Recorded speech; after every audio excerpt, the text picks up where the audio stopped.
Good morning बच्चों, विधान study house में आप सभी का स्वागत है।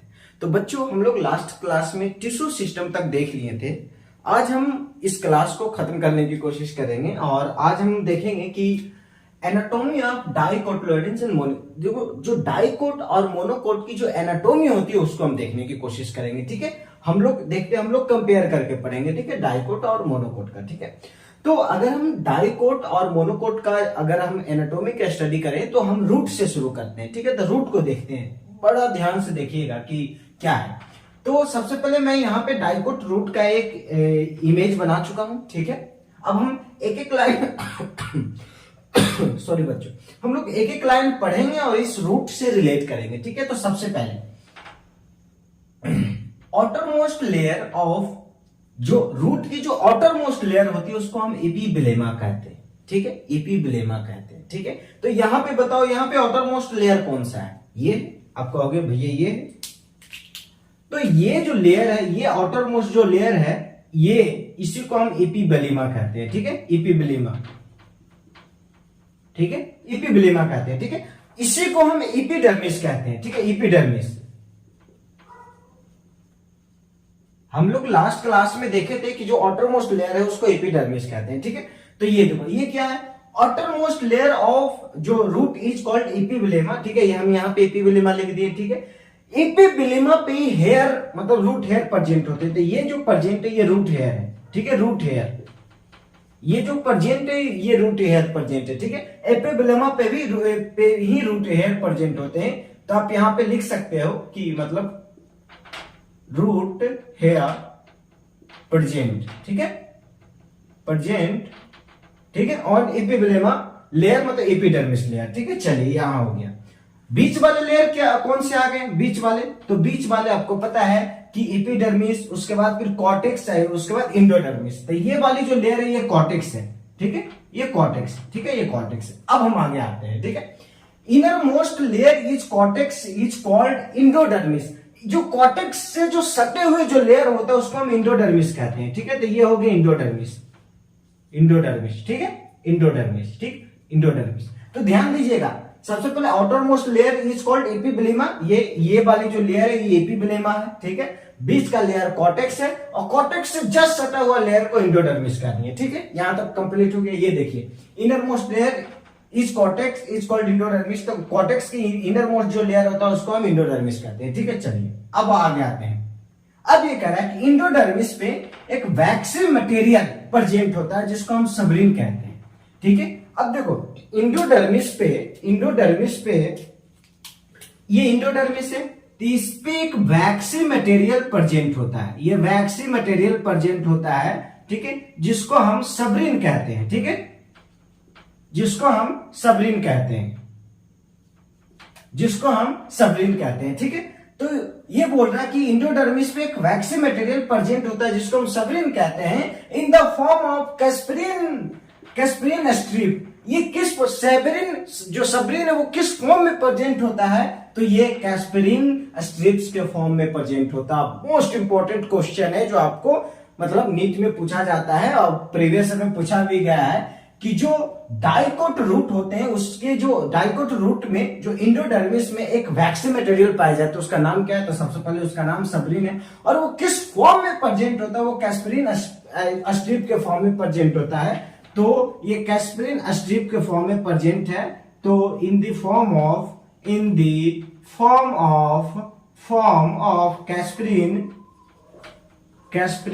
स्ट्रिप,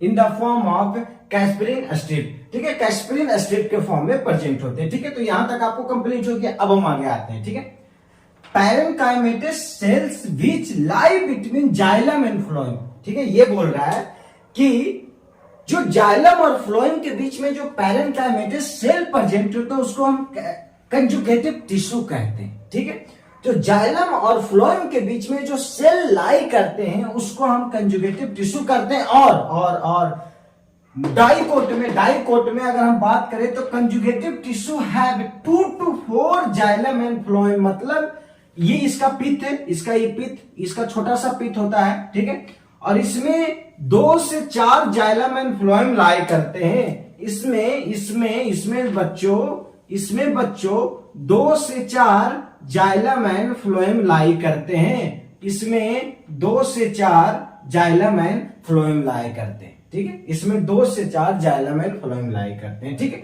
चलिए, तो ये डाइकोट कंप्लीट हो गया। डाइकोट में हमें देखना क्या है, सबसे पहले आउटरमोस्ट लेयर एपिब्लेमा कहते हैं, ठीक है। इसी को एपिडर्मिस कहते हैं, ठीक है। एपिब्लेमा पे ही रूट हेयर प्रेजेंट होता है। चलो, हमने प्रेजेंट कर लिया। बीच का लेयर को कॉर्टेक्स कहते हैं और कॉर्टेक्स के जस्ट सटा हुआ जो लेयर है उसको हम इंडोडर्मिस कहते हैं, ठीक है। चलिए, इंडोडर्मिस में ध्यान देने वाली बात है कि इंडोडर्मिस में एक वैक्सी मटेरियल प्रेजेंट होता है जिसको हम सबरिन कहते हैं, ठीक है। कंप्लीट। सबरिन किस फॉर्म में प्रेजेंट होता है, तो वो कैस्परिन स्ट्रिप के फॉर्म में प्रेजेंट होता है। सबरिन किस फॉर्म में प्रेजेंट होता है, वो कैस्परिन स्ट्रिप के फॉर्म में प्रेजेंट होता है, ठीक है। तो ये हमारा था बच्चों, ये था मोनोकोट डाइकोट का, ठीक है, डाइकोट रूट का, ठीक है। अब देखो, अब हम आते हैं मोनोकोट पे। अब मोनोकोट पे आएंगे तो इसका भी हमें इमेज बनाना पड़ेगा, ठीक है। ऑलमोस्ट मिलता जुलता ही है, लेकिन तो ऐसा करो, आप ये जल्दी से लिख लो, फिर मैं इसको यहां पे मिटा के फिर मोनोकोट का भी इमेज बनाता हूं, ठीक है।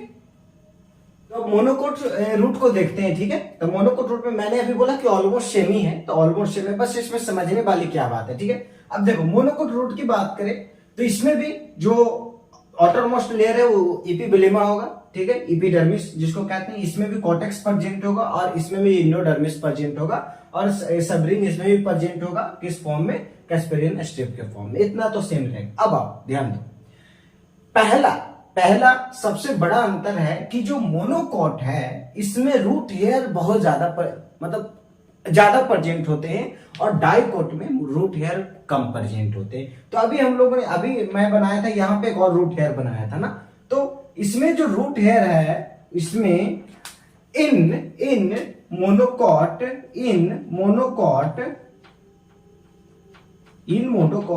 रूट हेयर इज लेस, ठीक है।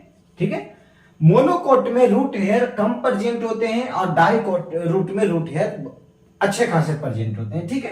अब हम आते हैं, चलिए, ठीक है। तो पहला अंतर पता चल गया, बाकी ये सब सेम ही रहेगा। पहला अंतर कि इसमें रूट हेयर ज्यादा प्रेजेंट होते हैं, इसमें रूट हेयर कम प्रेजेंट होते हैं, ठीक है। अब नेक्स्ट आते हैं, in monocot root more than 6 xylem bundle are present. हम लोग इसमें देखा था 2 to 4 xylem and phloem present होते हैं, यहां पे more than 6 xylem bundle present होते हैं। और pith is large and well develop. इसमें पिथ लार्ज नहीं था, इसमें स्मॉल पिथ था। हम शायद यहाँ पे हम लिखे थे तो मैं आपको बोला था, तो लिख दो स्मॉल पिथ प्रेजेंट, स्मॉल पिथ, ठीक है। और इसमें जो पिथ है, सबसे पहले पिथ बना देते हैं। तो इसकी जो पिथ है दोस्तों, ब्लैक, इसकी जो पिथ है वो लार्ज होगी, इससे बड़ी होगी। इसकी जो पिथ है वो लार्ज होगी और वेल डेवलप होगी। और ध्यान दीजिएगा, मोर देन 6 जाइलम बंडल और प्रेम। तो इसमें अभी हम मैं 4 बनाया था, 1 2 3 4 5 6, मोर देन 6 7 8, ठीक है। मोर देन 6 जाइलम बंडल प्रेजेंट होता है। इसका पिथ भी बड़ा होता है, इसका जो पिथ है वो भी बड़ा होता है, ठीक है। इसका पिथ भी बड़ा होता है, ठीक है। समझ गए। तो इसमें अंतर क्या है कि सबसे पहले इसमें रूट हेयर कम प्रेजेंट होते हैं। दूसरा, इसकी पीठ की जो साइज है वो बड़ी होती है, ठीक है, वेल डेवलप होता है। और इसमें 6 जाइलम बंडल प्रेजेंट होते हैं, उसको हम पोली आर्क अरेंजमेंट कहते हैं। कहां पे लिखे हम, कहां पे लिखूं, यहां पे लिखो आर्क अरेंजमेंट, ठीक है, पोली आर्क अरेंजमेंट,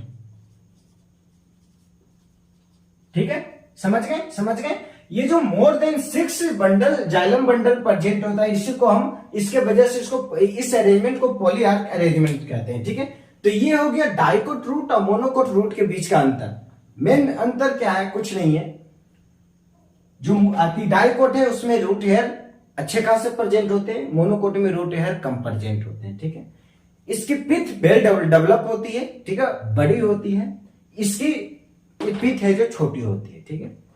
इसमें 2 to 4 xylem of phloem bundle देखने को मिलता है, और इसमें 6 या मोर देन 6 जाइलम बंडल देखने को मिलता है। ठीक है, इसमें पॉली आर्क अरेंजमेंट देखने को मिलता है, इसमें पॉली आर्क अरेंजमेंट देखने को नहीं मिलता है। और मोनोकोट जो रूट होते हैं वो सेकेंडरी ग्रोथ शो नहीं करते हैं। Monocot root does not undergo in secondary growth.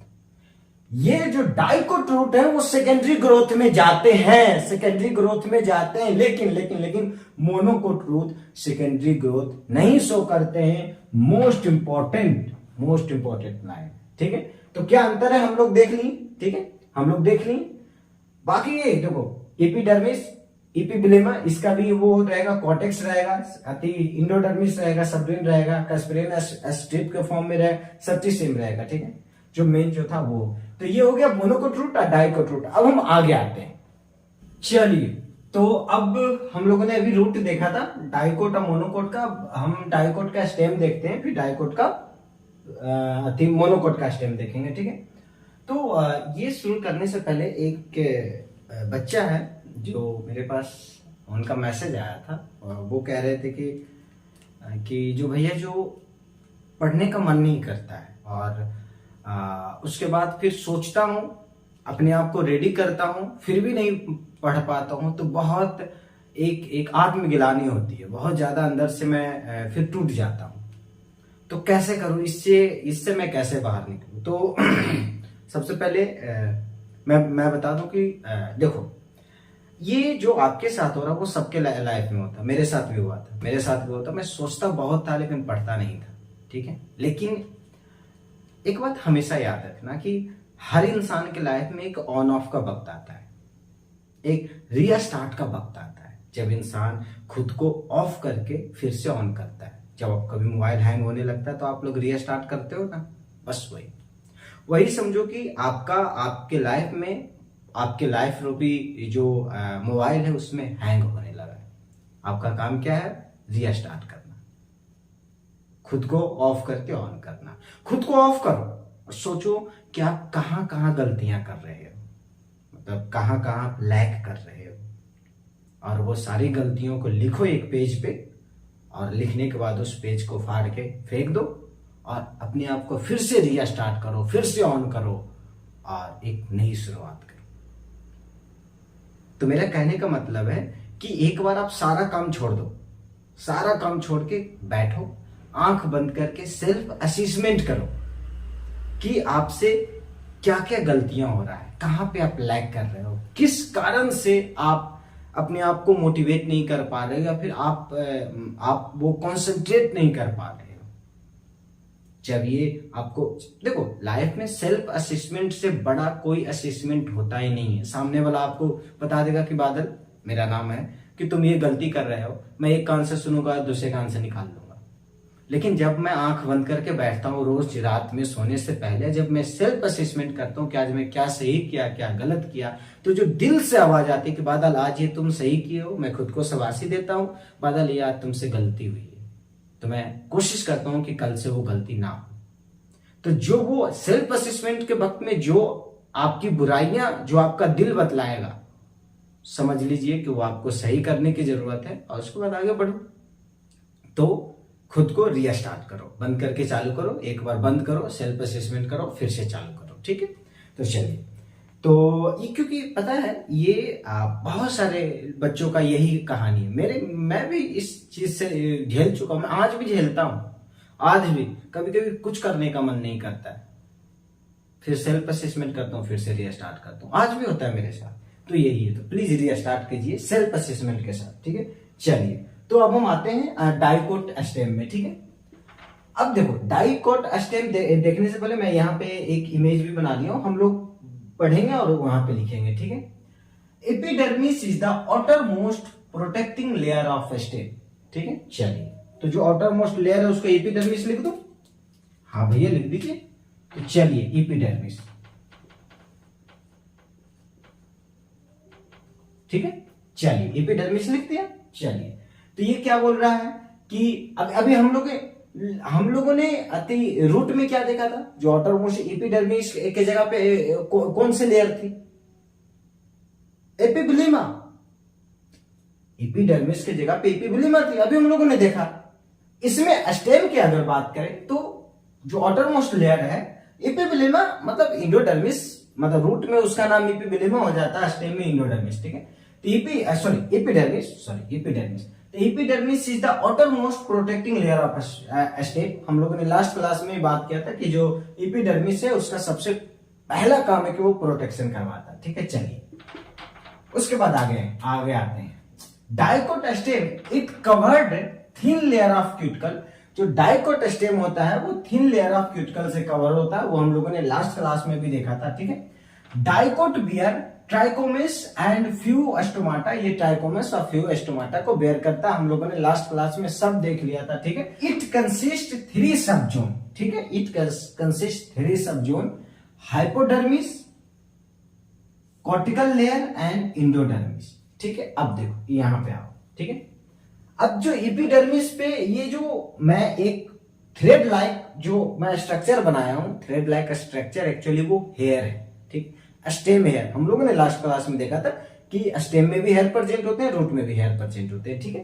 तो जो स्टेम में प्रेजेंट होते हैं उसको स्टेम हेयर कहते हैं, ठीक है। उसको हम स्टेम हेयर कहते हैं, या फिर उसका एक एपिडर्मल हेयर कहते हैं, एपिडर्मल हेयर, एपिडर्मल हेयर, ठीक है।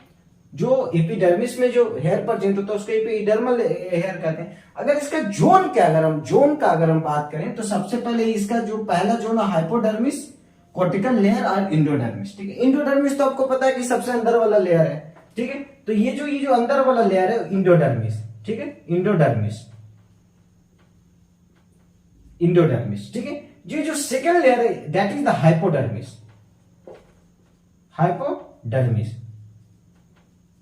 ठीक है, हाइपोडर्मिस, ठीक है।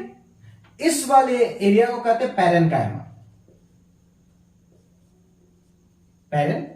ठीक है, पैरेन्काइमा। इस जो सेंटर में जो खाली जगह उसको क्या कहते हैं, पित्त, ठीक है, पित्त, ठीक है। चलिए यहां तक अभी हो गया, अब हम यहां पे आते हैं, ठीक है। ये 3 जोन में बांटा गया है, ठीक है। अगर हम हाइपोडर्मिस की बात करें तो consist few layer of collenchymatous cell. जो हाइपोडर्मिस है वो few layer of collenchymatous cell को कंसिस्ट करता है, ठीक है। चलिए ये हो गया, कोलिनकाइमेटस सेल को कंसिस्ट कर दिया, ठीक है। चलिए, और हाइपोडर्मिस का काम है मैकेनिकल सपोर्ट करना। हम लोगों ने लास्ट क्लास में भी देखा था कि जो हाइपोडर्मिस का काम है कि it provide mechanical support to the young stem.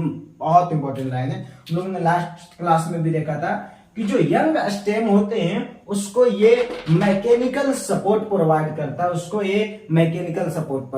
कौन, हाइपोडर्मिस, ठीक। तो चलो हाइपोडर्मिस के बारे में क्या हमको देखने को मिला कि सबसे पहले ये कोलिनकाइमेटस सेल को कंसिस्ट करता है, ठीक है। ये मैकेनिकल सपोर्ट प्रोवाइड करता है यंग स्टेम को, ठीक है। चलिए अब आगे आते हैं कॉर्टिकल लेयर की अगर आगे बात करें, ठीक है, कॉर्टिकल लेयर, ठीक है। तो बिलो हाइपोडर्मिस, जो हाइपोडर्मिस से नीचे वाले जो लेयर होते हैं जिसमें इंडोडर्मिस वगैरह सब आ जाते हैं उसको हम कॉर्टिकल लेयर कहते हैं, ठीक है, उसको हम कॉर्टिकल लेयर कहते हैं। और जो कॉर्टिकल लेयर होता है वो हाइपोडर्मिस के नीचे होता है, ठीक है, बस, ठीक है। हम लोगों ने लास्ट क्लास में कॉर्टिकल लेयर को भी डिटेल हम लोगों ने देख लिया था, कौन कौन उसमें प्रेजेंट होते हैं, ठीक है। तो ये सब जो अभी पढ़ रहे हैं ना, ऑलरेडी जो ये नाम आ रहा है सब हम लोग पढ़ चुके हैं। अगर जो सिर्फ ये फर्स्ट बार जो इस क्लास में आया, आप लास्ट क्लास जाकर देख लीजिए, पूरी डिटेल किया हुआ है, ठीक है। तो चलिए उसके बाद अगर हम इंडोडर्मिस में जाएं तो ये are rich in starch, endodermis में स्टार्च रिच होता है, ठीक है, rich in starch grain and layers referred to starch sheath, और स्टार्च शीथ की लेयर बनी होती है, ठीक है। चलिए अब आगे आते हैं। अब देखिएगा पेरीसाइकिल इज मतलब जो पेरीसाइकिल इसमें प्रेजेंट होता है, ठीक है। तो पेरीसाइकिल, ठीक है, पेरीसाइकिल प्रेजेंट होता है, कहां लिखूं तो इधर, ठीक है। तो ये जो है ना रेड वाली पेरीसाइकिल, ठीक है, pericycle present on the inner layer of endodermis. Endodermis कहां गया? इंडोडर्मिस के इनर लेयर, ये जो ब्लू वाला इंडोडर्मिस है, उसके इनर लेयर पे पेरिसाइकिल प्रेजेंट होता है। चलिए पेरिसाइकिल हम लोगों ने बना लिया। अब देखिए बहुत इंपॉर्टेंट लाइन है, vascular bundle arrange in ring in dicot stem. ये जो है, ये मैं बनाया हूं ना, ये सारे वस्कुलर बंडल हैं और ये सारे एक रिंग में अरेंज हैं कि नहीं? कहोगे हाँ भाई साहब है। तो यही कह रहा है कि vascular bundle arrange in ring in dicot stem. Dicot stem में जो वेस्कुलर बंडल है वो रिंग में अरेंज होते हैं। आप कहोगे बिल्कुल है, अरेंज है, तो आप कहोगे बिल्कुल। अब आ गया इच वेस्कुलर बंडल, वेस्कुलर नहीं, etch vascular bundle is conjoint, मतलब एक लाइन में होते हैं, एक लाइन में, ठीक है। Etch vascular bundle is conjoint, मतलब एक लाइन में है, ठीक है। ओपन होते हैं of course, and with endarch protoxylem, और इसमें इंडॉर्च प्रोटोजाइलम प्रेजेंट होते हैं, ठीक है। हो गया कंप्लीट। ये हमारा डाइकोट स्टेम था, ठीक है। इसमें याद करने वाली कौन सी बात पे ध्यान दीजिएगा बहुत। सबसे पहले जो डाइकोट स्टेम के लेयर की बात करें तो सबसे ऊपर वाली लेयर एपिडर्मिस, इस पे हेयर प्रेजेंट होता है जिसको एपिडर्मल हेयर कहते हैं, ठीक है। इसमें रिंग लाइक, इसकी जो वेस्कुलर बंडल है वो रिंग के अरेंजमेंट में होती है, ये रिंग के अरेंजमेंट में है, ठीक। कंज्वाइंट होते हैं, एक लाइन में है, सब एक लाइन में है। ओपन होते हैं, इंडार्च प्रोटोजाइलम प्रेजेंट होता है। चलिए अब हम आगे आते हैं जो मेन चीज है, ठीक है। ऑफ कोर्स डाइकोट स्टेम में क्यूटिकल प्रेजेंट होते हैं, हम लोग लास्ट क्लास में भी देखा था, ठीक है। चलिए उसके बाद ये इसकी अगर हम सब जोन की बात करें, हाइपोडर्मिस, ठीक है, जो एपिडर्मिस के जस्ट बाद जो आती है हाइपोडर्मिस, ठीक है, एपिडर्मिस से नीचे, ठीक है, hypodermis consist few layer of collenchymatous. ये कुछ लेयर कोलिनकाइमेटस लेयर से मिलकर बने हैं, ठीक है। और इसका काम है मैकेनिकल सपोर्ट प्रोवाइड करना यंग स्टेम को। चलिए यहां तक हो गया। कोर्टिकल लेयर, ठीक है, जो हाइपोडर्मिस के नीचे होते हैं, और इंडोडर्मिस, ये इसमें स्टार्च की मात्रा बहुत ज्यादा होती है, स्टार्च की मात्रा रिच होती है, and layers refer to starch sheath, और जो लेयर से स्टार्च शीट के बने होते हैं, ठीक है। अब ये जो हम लोगों ने ये हम लोग देख लिए थे, ठीक है। तो ये हो गया डाइकोट स्टेम, ठीक है। अब हम आते हैं मोनोकोट स्टेम में, ठीक है। चलिए तो अब मोनोकोट शुरू करते हैं, मोनोकोट स्टेम देखते हैं, ठीक है। अभी डाइकोट देखे थे, ठीक है। डाइकोट में हम देखे थे कि उसकी जो फीचर हम लोगों ने देख लिया था, अब मोनोकोट उसी से कंपेयर करके देखते हैं, ठीक है। The monocot stem has sclerenchymatous bundle shape, मतलब कि मोनोकोट स्टेम में sclerenchymatous bundle shape present होगा, ठीक है। That is the main character, ठीक है, that is the main character, ठीक है। इसमें क्या प्रेजेंट होता है, इसमें क्या, अगर इसकी हम बात करें हाइपोडर्मिस में, तो जो इसकी जो हाइपोडर्मिस है वो कोलिनकाइमेटस सेल कंसिस्ट करता है, ठीक है। लेकिन ये ध्यान दीजिएगा, सेल और बंडल शीट दोनों अलग है, ठीक है। It the monocot stem has sclerenchymatous bundle sheath, ठीक है, स्क्लेरल काइमेटस बंडल शीट, ठीक है। चलिए ये इंपॉर्टेंट लाइन है। उसके बाद आगे आते हैं, a large number of scattered vascular bundle present, मतलब चलो एक फिर से इमेज बनाते हैं, ठीक है। मोनोकोट स्टेम हो गया,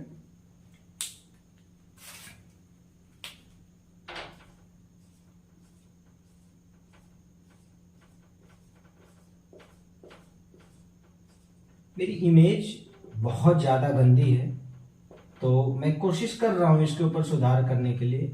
मैं अपनी क्लास की लड़कियों को बोलता हूं कि प्लीज यार मुझे कुछ बता दो कि कैसे करती हो आप लोग। अब वो लोग कहती है यार कि क्या बताऊं कैसे अच्छा बनता है। गर्ल्स लोग, आपको पता ना कि गर्ल्स में क्रिएटिविटी बहुत अच्छी होती है। मेरी बहन है, उनकी भी क्रिएटिविटी बहुत अच्छी है। तो ये हो गया, ठीक है। उसके बाद और नेक्स्ट,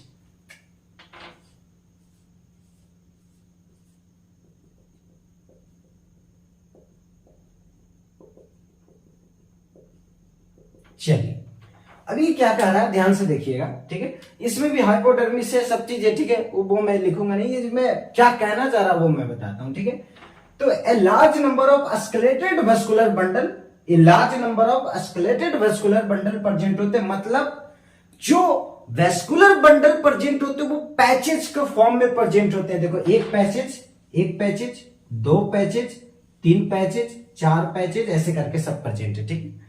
तो a large number of scattered vascular bundle मतलब पैचेज फॉर्म में इसमें वेस्कुलर बंडल प्रेजेंट होते हैं, लेकिन लेकिन लेकिन लेकिन डाइकोट में अगर जाए तो रिंग फॉर्म में प्रेजेंट होते हैं। बहुत इंपॉर्टेंट लाइन है। डाइकोट में हम लोगों ने देखा था रिंग फॉर्म में प्रेजेंट था, एक रिंग बना रहा था, और मोनोकोट में पैचेस के फॉर्म में प्रेजेंट है। बहुत इंपॉर्टेंट है, याद रखिएगा, ठीक है। डाइकोट में रिंग में, मोनोकोट पैचेस के फॉर्म में। आगे आते हैं पैचेस फॉर्म, ठीक है, इसको स्टार बना लीजिए, ठीक है। रिंग फॉर्म को भी स्टार बना लीजिएगा। द फ्लोएम पैरेन्काइमा एब्सेंट, मतलब इसमें फ्लोएम पैरेन्काइमा एब्सेंट होते हैं, किसमें? मोनोकोट में। मोनोकोट में फ्लोएम पैरेन्काइमा एब्सेंट होते हैं, ठीक है। चलिए अब आगे आते हैं। वस्कुलर बंडल इज कंज्वाइंट, उसमें भी कंज्वाइंट था लेकिन उसमें ओपन था दोस्त, इसमें क्लोज्ड है, क्लोज्ड, ठीक है। वस्कुलर बंडल इज कंज्वाइंट, चलिए ये तो ठीक है, लेकिन उसमें ओपन था और इसमें क्लोज्ड है दोस्त, क्लोज्ड, बहुत ध्यान दीजिएगा, क्लोज्ड है, ठीक है। अब आगे आते हैं।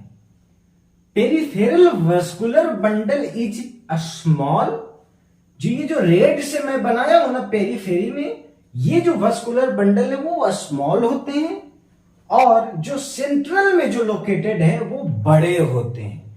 तो सेंट्रल वाला मैं बड़ा बनाया हूं, चलो मुझे लग रहा है कि मैं बड़ा बनाया हूं, ठीक है। जो सेंट्रल वाले बड़े हैं और जो पेरीफेरी में प्रेजेंट है दोस्त वो स्मॉल है। तो peripheral vascular bundle is small, ठीक है, and centrally located vascular bundle is large, ठीक है। इसलिए मैं यही समझाने के लिए बताया था कि पैचेस फॉर्म में होता है, एक स्मॉल होता है, लार्ज होता है, पेरिफेरी वाला स्मॉल होता है और सेंट्रल वाला लार्ज होता है, ठीक है। तो ये हो गया मोनोकोट, ये हो गया डाइकोट, ठीक है। मोनोकोट में याद करने वाले क्या बात है, सबसे पहले किसमें स्क्लेरन काइमेटस बंडल शीथ प्रेजेंट होते हैं, इसमें इसकी जो बंडल होते हैं वस्कुलर बंडल वो पैचेस के फॉर्म में प्रेजेंट होते हैं, ठीक है। डाइकोट में रिंग के फॉर्म में प्रेजेंट होते हैं, ये इसमें क्लोज्ड होता है, वस्कुलर बंडल क्लोज्ड होता है, ठीक है इसमें। और इसके वजह से इस वाटर स्टोर करने की कैपेसिटी, स्टोर मींस कि वाटर को होल्ड करने, स्टोर करने की कैपेसिटी हो जाती है, ठीक है। तो वाटर होल्ड करने की कैपेसिटी आ जाती है, मतलब कि वाटर कंटेनिंग स्पेस मिल जाता है, ठीक है, स्पेस मिल जाता है जहां पे वाटर रह सके, ठीक है, इसके वजह से। चलिए तो ये वस्कुलर कंजॉइंट होता है, जो पेरिफेरल वाला जो वस्कुलर बंडल है वो स्मॉल होते हैं, सेंट्रल वाला लार्ज होते हैं। तो ये हो गया डाइकोट स्टेम, मोनोकोट स्टेम। अब हम आगे आते हैं, तो आप शुरू करते हैं डाइकोट लीफ, ठीक है, जो जिसको डोर्सो वेंट्रल कहते हैं, और मोनोकोट लीफ जिसको आइसो बायलैटरल कहते हैं, ठीक है। चलिए अब डोर्सो वेंट्रल में देखते हैं, ठीक है। तो समझिएगा, बस ये समझने वाली है, ठीक है, इसमें ज्यादा कुछ दिमाग लगाने वाली है नहीं, कि इसमें ये है कि dicot leaf show 3 main part, ठीक है। पहला एपिडर्मिस, सबसे बाहर वाली, मेजोफिल और वेस्कुलर सिस्टम, ठीक है। चलिए ठीक, ये तो समझ में आएगा कि एक डाइकोट लीफ में क्या क्या होता है। एपिडर्मिस होता है ऊपर का लेयर, मेजोफिल होता है और वेस्कुलर सिस्टम होता है। इतना तो होता है, इतना तो आपको पता है। चलिए आगे आते हैं। अब एक्सियल सरफेस एंड एक और है एडेक्सियल सरफेस, ये ध्यान दीजिएगा, ठीक है दोस्तों। 2 बज चुके हैं, रात में 2-2:30 बजे हैं, लेकिन ये जो बगल में एक डॉग्स रहता है, बस 4 मकान बाहर, रात भर भूखता है, पता नहीं क्यों भूखता है। जब मैं पढ़ाता हूँ उस वक्त तो दम भूखता है, उस वक्त तो उसको भूखना है। तो चलिए आगे आते हैं, यही देन है। चलिए तो यहाँ पे जो एडेक्सियल सरफेस होता है, ठीक है, ये ऊपर लीफ के ऊपर वाले सरफेस को एडेक्सियल सरफेस कहते हैं, ठीक है, ऊपर सरफेस, अपर सरफेस, ठीक है। लीफ के अपर वाले सरफेस को एडेक्सियल सरफेस कहते हैं, और लीफ के नीचे वाले सरफेस को, लीफ के नीचे वाले सरफेस को lower surface, lower surface, leaf के नीचे वाले सरफेस को एबैक्सियल सरफेस कहते हैं, और लीफ के ऊपर वाले सरफेस को एडेक्सियल सरफेस कहते हैं, ठीक है। चलिए अब आगे आते हैं, कहना क्या चाह रहा है ये, ठीक है। अब जो एबैक्सियल सरफेस है, जो नीचे वाला सरफेस है, वो बियर्स मोर स्टोमाटा बियर करता है, ज्यादा पे स्टोमाटा बहुत प्रेजेंट होते हैं, ठीक, और में तो ज्यादा मात्रा में प्रेजेंट होते हैं, ठीक है। जो ऊपर वाले सरफेस पे स्टोमाटा ज्यादा मात्रा में प्रेजेंट होते हैं, और नीचे वाले सरफेस पे स्टोमाटा ज्यादा मात्रा में प्रेजेंट होते हैं, और ऊपर वाले सरफेस पे स्टोमाटा कम मात्रा में प्रेजेंट होते हैं। समझ में आ गया मतलब कि जो एबैक्सियल, जो नीचे वाले सरफेस है, वहां पे स्टोमाटा ज्यादा प्रेजेंट होंगे, ऊपर वाले सरफेस पे स्टोमाटा कम प्रेजेंट होते हैं, ठीक है। चलिए अब आगे आते हैं। ये कह रहा है कि मेसोफिल, जो इसका जो मेसोफिल है वो क्लोरोप्लास्ट को बेयर करता है। चलो आगे, is made up of parenchyma, parenchyma से मिलकर बना। पैरेनकाइमा को दो पार्ट में बांटा गया। पहला पैलिसेड पैरेनकाइमा, पैलिसेड उसका जो शेप होता है वो ऐसे होता है, इस टाइप से शेप होता है, ठीक है, ऐसे से पैलिसेड पैरेनकाइमा, ठीक है। जो पैलिसेड पैरेनकाइमा है ये एक्सियल, हाँ ये कहां गया, जो पैलिसेड पैरेनकाइमा है वो एडेक्सियल सरफेस पे देखने को मिलता है, ठीक है। वो एडेक्सियल सरफेस पे, ऊपर वाले सरफेस पे पैलिसेड पैरेनकाइमा देखने को मिलता है, ठीक है। पैलिसेड पैरेनकाइमा देखने को मिलता है ऊपर वाले सरफेस पे, ठीक है। तो पैलिसेड पैरेनकाइमा इसमें प्रेजेंट होता है, पैरेनकाइमा को दो पार्ट में डिवाइड किया गया है, ठीक है, पैलिसेड पैरेनकाइमा और स्पंजी पैरेनकाइमा, ठीक है। अगर हम पैलिसेड पैरेनकाइमा की बात करें तो इसकी शेप ऐसे होती है, जो ऊपर वाले, जो एडेक्सियल सरफेस पे प्रेजेंट होता है, ठीक है। चलिए, और ये ऑफ कोर्स जो एडेक्सिलरी पैलेज लिखा हुआ है, मतलब एडेक्सियल सरफेस पे प्रेजेंट होता है। चलिए अब आगे आते हैं। अगर हम स्पॉन्जी पैरेनकाइमा के बारे में बात करें तो ये नीचे वाले सरफेस पे प्रेजेंट होता है, ठीक है। नीचे वाले सरफेस मतलब एबैक्सियल सरफेस पे प्रेजेंट होता है, ठीक है। ये ओवल शेप का होता है, ठीक है, राउंडेड होता है, ओवल राउंडेड, और लूजली अरेंज्ड होता है, और वेंट्रिकली प्लेस्ड होता है, ठीक है, मतलब लोअर साइड में प्लेस्ड होता है, ठीक है। तो ये कंप्लीट हो गया पैरेनकाइमा, ठीक है। जो पैलिसेड पैरेनकाइमा है वो इस टाइप का होता है, ठीक है, और जो स्पंजी होता है वो गोल गोल होता है, ठीक है, ओवल और गोल गोल होता है, ठीक है, ऐसे शेप में होता है। चलिए, तो ये हो गया डाइकोट लीफ मतलब डोर्सो वेंट्रल लीफ। अब हम आते हैं मोनोकोट लीफ मतलब आइसोबाइलेटरल में, ठीक है। इसमें यह है कि in isobilateral the mesophyll is not differentiated into, इसमें देखो mesophyll differentiated into palisade and spongy, इसमें मेसोफिल डिफरेंशिएट नहीं होता है। किसमें नहीं होता है? पैलिसेड पैरेनकाइमा और स्पॉन्जी पैरेनकाइमा में डिफरेंशिएट नहीं होता है मेसोफिल। किसमें? आइसोबाइलेटरल में। बहुत इंपॉर्टेंट है। जो डोर्सो वेंट्रल मतलब डाइकोट लीफ में जो मेसोफिल है वो पैलिसेड पैरेनकाइमा स्पॉन्जी पैरेनकाइमा में डिफरेंशिएट होता है, लेकिन मोनोकोट लीफ में मतलब आइसोबाइलेटरल में जो मेसोफिल है वो पैलिसेड और स्पॉन्जी में डिफरेंशिएट नहीं होता है। ये बहुत इंपॉर्टेंट लाइन है, ध्यान दीजिएगा। और इसमें बुलिफॉर्म सेल प्रेजेंट होते हैं। अब बुलिफॉर्म सेल क्या है उसको समझते हैं कि veins modified into large empty colourless cell is called bulliform cell. जब वेन्स है वो मॉडिफाइड होकर लार्ज एम्प्टी कलरलेस सेल में कन्वर्ट होते हैं, उसको हम बुलिफॉर्म सेल्स कहते हैं। चलिए अब आगे आते हैं। अब देखिए बुलिफॉर्म सेल्स का काम क्या है कि वो वाटर को अब्जॉर्ब करता है और सेल की टर्जिडिटी, जो सेल की टर्जिडिटी को बढ़ाता है, the sale service of expose, ठीक है, सेल की टर्जिडिटी को बढ़ाता है, ठीक है। तो ये इसका काम हो गया, ठीक है।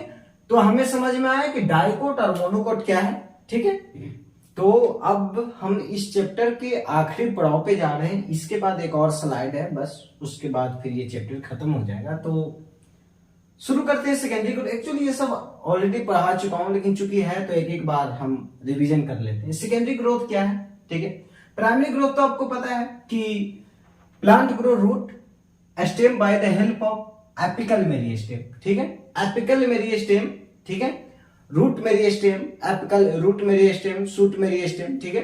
तो एपिकल मेरिस्टेम के से जो ग्रोथ होता है, रूट का ग्रोथ होता है, शूट का ग्रोथ होता है, उसको हम प्राइमरी ग्रोथ कहते हैं। लेकिन जैसे ही जो प्लांट का गर्थ में ग्रोथ होना शुरू हो जाता है, इंक्रीज और गर्थ मतलब जो गर्थ में इंक्रीज होना शुरू हो जाता है, उसको हम सेकेंडरी ग्रोथ कहते हैं, ठीक है। देखो रूट नीचे की ओर ग्रोथ कर रहा है, रूट में ग्रोथ आ रहा है, शूट में ग्रोथ आ रहा है, नए नए ब्रांचेस निकल रहे हैं, तो वो प्राइमरी ग्रोथ में आ गया। लेकिन अब ये जो एक छोटा सा प्लांट होता है वो बड़ा जाके पेड़ बनता है, तो पेड़ बनने में उसकी गर्थ की मोटाई बढ़ती है, जो गर्थ की मोटाई बढ़ रही है उसी को सेकेंडरी ग्रोथ कह रहे हैं, ठीक है। जो गर्थ की मोटाई बढ़ रही है उसी को सेकेंडरी ग्रोथ कह रहे हैं, ठीक है। चलिए आगे आइए। Tissue involve in secondary growth में कौन कौन से टिश्यू इन्वॉल्व होते हैं? लेटरल मेरिस्टेम के टिश्यू इन्वॉल्व होते हैं, ठीक है। जो साइड में जो मेरिस्टेमेटिक जो टिश्यू होते हैं वो गर्थ बढ़ाते हैं प्लांट को, तो वही बोल रहा है कि जो गर्थ बढ़ाने में सेकेंडरी ग्रोथ में कौन इन्वॉल्व है? जो लेटरल मेरिस्टेम, जो लेटरल मेरिस्टेमेटिक टिश्यू है वो इन्वॉल्व होते हैं गर्थ बढ़ाने में। तो उसमें वेस्कुलर कैम्बियम आ जाते हैं, कॉर्क कैम्बियम आ जाते हैं, ठीक है। वेस्कुलर कैम्बियम और कोर कैम्बियम। अगर हम वेस्कुलर कैम्बियम के बारे में बात करें तो xylem and phloem are vascular cambium, हम ऑलरेडी पढ़ चुके हैं, ठीक है। अब आगे आते हैं। The cell of cambium present between primary xylem, बहुत ध्यान दीजिएगा, and phloem. The cell of cambium, जो कैम्बियम की सेल है वो कहां प्रेजेंट होती है? प्राइमरी जाइलम और फ्लोएम के बीच में प्रेजेंट होती है। इन द इंट्राफेसिकुलर कैम्बियम, बहुत इंपॉर्टेंट लाइन है, मतलब कि the cell of cambium present between primary xylem and primary phloem in the intrafascicular cambium, मतलब the cells of medullary rays. जो इंट्राफेसिकुलर कैम्बियम है इसी को the cells of medullary rays कहते हैं, मेडुलरी रेज, ठीक है, ठीक है।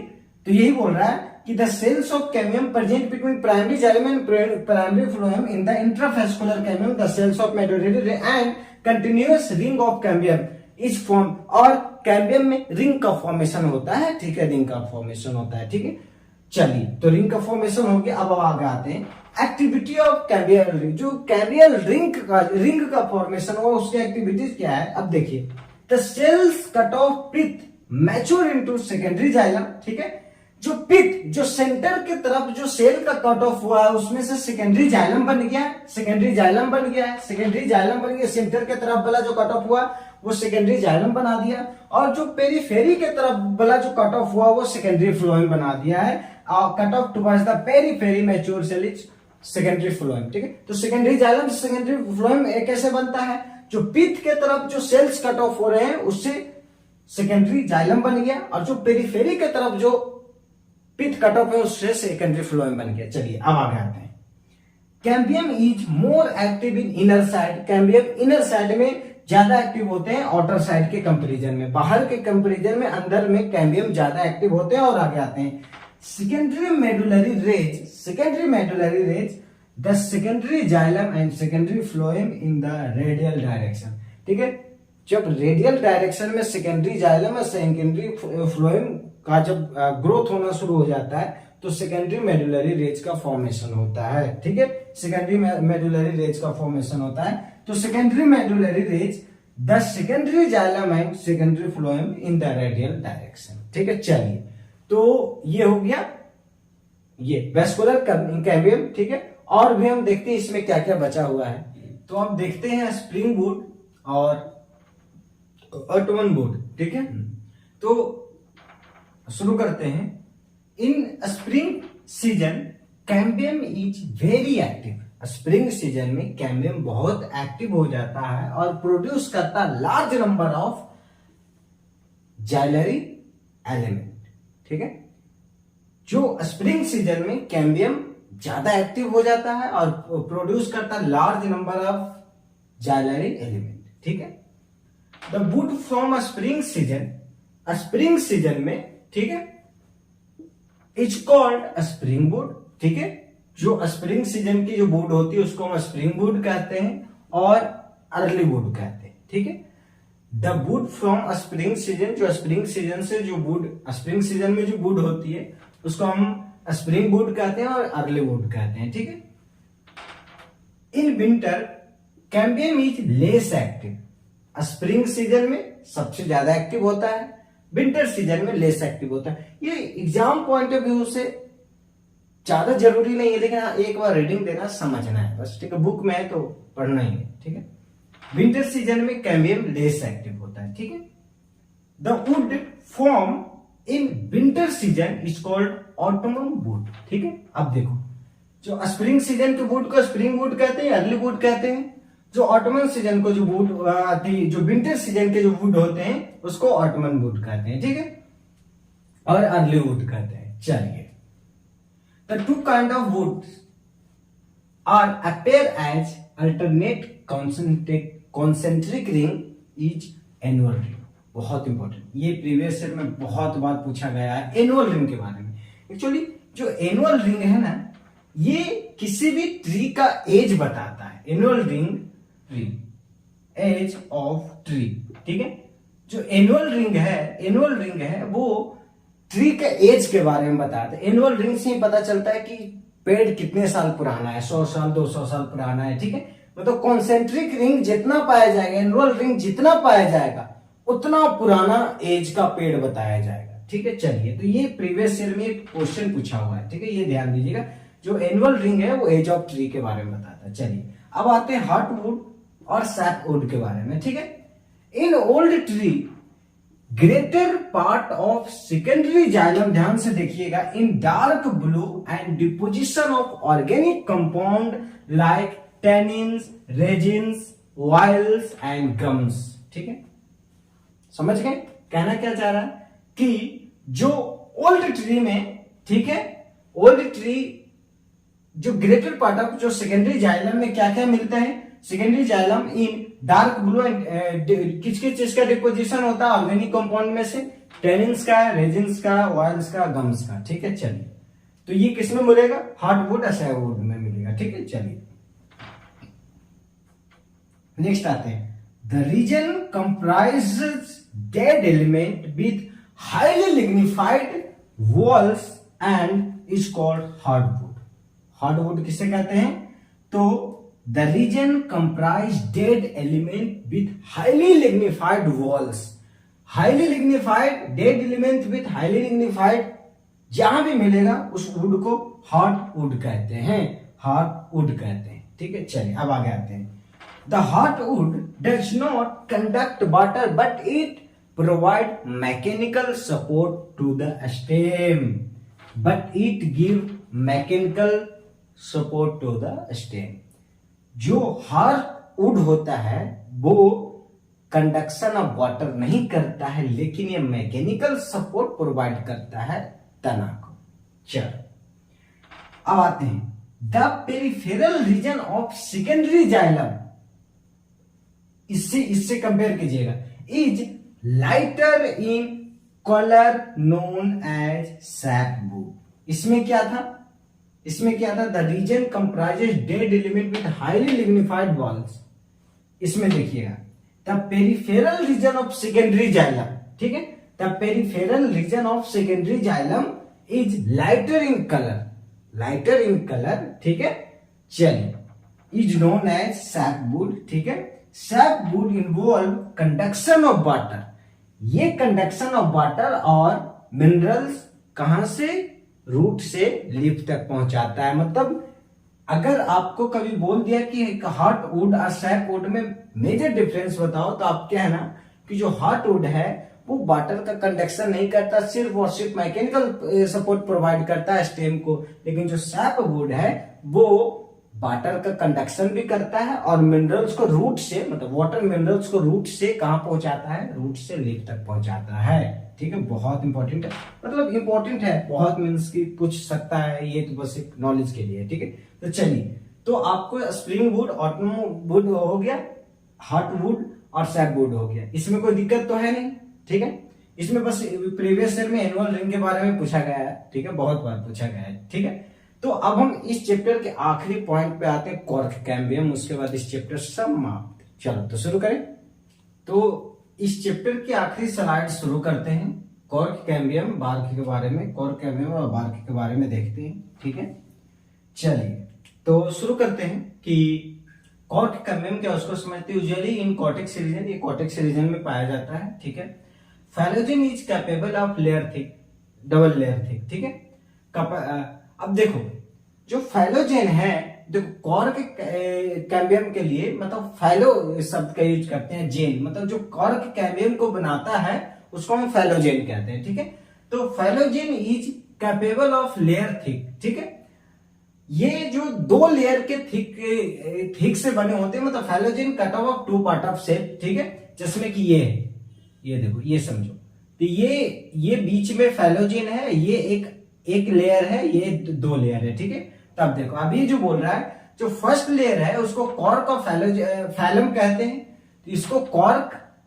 और फैलम कह दिए, और जो सेकंड लेयर है उसको कॉर्टेक्स और फैलोडर्म कर दिए, इसको कॉर्टेक्स कर दिए। ठीक है, इसको कॉर्टेक्स कह दिए। ठीक है, अगर हम कॉर्क की बात करें तो cork is impervious to water due to the suberin, इसमें सेबरिन प्रेजेंट होता है जिसके वजह से इम्प्रवियस ऑफ वाटर, वो वाटर एक्सचेंज नहीं हो पाता वहां से, अति सेबरिन की डिपोजिशन रहता है। ठीक है, सेल वॉल में। ठीक है, जो कि अभी हम लोगों ने थोड़ा देर पहले देखा था। ठीक है, कि ये क्या है। ठीक है, अब अगर हम एक पेरिडर्म शब्द आता, पेरिडर्म का मतलब ये होता है कि cork plus phellogen plus cortex is called periderm. तो पेरिडर्म फैलोजेन आ गया, ये बीच का जो लेयर जो डिवाइड कर रहा है। ठीक है, फैलम ये कॉर्क आ गया। ठीक है, और फैलोडर्म जो कॉर्टेक्स आ गया। ठीक है, कहां गया कॉर्टेक्स आ गया। ठीक है, तो ये तीनों को मिलाकर पेरिडर्म कहलाता है। ठीक है, तो ये समझ में आ गया। चलिए, अगर हम बार्क के बारे में बात करें तो बार्क क्या है, it is a non technical term that refers to all tissue exterior to the vascular cambium. ठीक है, जो बार्क है वो वेस्कुलर कैम्बियम के, देखो लाइन को समझो, कहना क्या चाह रहा है कि bark is non technical term that refers to all tissue, bark all tissue के लिए वो यूज होता है जो वेस्कुलर कैम्बियम के बाहर प्रेजेंट होता है, मतलब वेस्कुलर कैम्बियम के बाहर बार्क प्रेजेंट होता है। ठीक है, चलिए अब आगे आते हैं। Bark refer to number of tissue type, of course अभी हम लोगों ने देखा कि ये वेस्कुलर कैम्बियम के बाहर जितने भी टिश्यू प्रेजेंट हो सब के लिए बार्क, सबको बार्क कहते हैं। ठीक है, तो यही बोला, bark refers to number of tissue type, number of tissue type को मतलब बार्क कहते हैं। ठीक है, bark that formed early in the season, अगर सीजन के अर्ली में हो रहा है तो अर्ली और सॉफ्ट बार्क कहते हैं, अगर सेशन को पहले हो रहा है तो अर्ली और सॉफ्ट बार्क कहते हैं, और towards the end of session, अगर सेशन के एंड में हो रहा है तो उसको लेट और हार्ड बार्क कहते हैं। ठीक है, लेट और हार्ड बार्क, लेट और हार्ड बार्क कहते हैं। ठीक है, चलिए, लेंसिस सेप्ट ओपनिंग इसमें प्रेजेंट होता है जिसको लेंटिकल्स कहते हैं, और लेंटिकल्स है जो परमिट करता है एक्सचेंज ऑफ गैसेस। ठीक है, लेंटिकल्स के वजह से ही एक्सचेंज ऑफ गैसेस देखने को मिलता है। चलिए, अब हम एक छोटी सी पॉइंट है कि सेकेंडरी ग्रोथ इन रूट में सेकेंडरी ग्रोथ कैसे होता है वो देखते हैं। In dicot root the vascular cambium is completely secondary in origin. ठीक है, जो डाइकोट रूट में जो वेस्कुलर कैम्बियम है वो सेकेंडरी इन ऑरिजिन होता है, जिसके वजह से सेकेंडरी ग्रोथ रूट में देखने को मिलता है, सेकेंडरी ग्रोथ रूट में देखने को मिलता है। ठीक है, तो दोस्तों ये रहा एनाटॉमी ऑफ फ्लावरिंग प्लांट का पूरी चैप्टर। ठीक है, बहुत मेहनत लगती है, मैं चाहता हूं कि आप लोग मेरे काम को अगर अच्छा लगता है तो सराहना करें, और अगर वीडियो पसंद आया तो लाइक करें, शेयर करें, चैनल को सब्सक्राइब करें, और मिलते हैं नेक्स्ट चैप्टर के साथ। तब तक के लिए इजाजत दीजिए, नमस्कार।